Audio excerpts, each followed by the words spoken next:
মেয়েদের বাজেট আসলে আনলিমিটেড থাকে এটা কখনোই লিমিট থাকে না। দেখা যাচ্ছে যে আমরা বাজেট নিয়ে আসি, এরপরেও বাজেটের চাইতে আমরা অনেক বেশি শপিং করে ফেলি।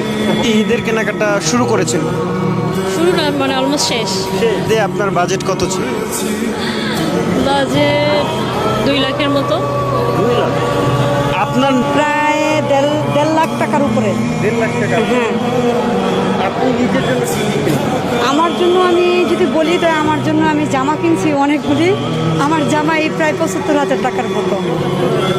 জি এটা কি স্বাভাবিক প্রত্যেক ঈদেই থাকে? হ্যাঁ, প্রত্যেকই দেয়। ঈদের বাজেট তো হচ্ছে 20,000-এর মতো। এখন শুরু করতেছি, দেখি কততে কিনা যায় ড্রেস। ড্রেস যদি ভালো লাগে বাড়তেও পারে। এবারের ঈদে আপনার বাজেট কত ছিল?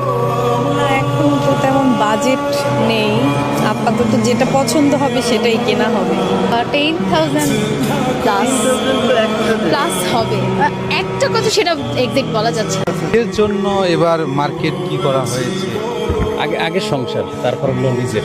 ওই বোর্ডটাকে নিয়ে শেষ করতে পারি না, আপনি তো নিজেরটা চিন্তা করতেছেন। আমি তো নিজেরটা নিয়ে ভাবছি না, আগে ফ্যামিলিটা। আমারটা পরে নেব, আগে ফ্যামিলির জন্য সবার জন্য নেব।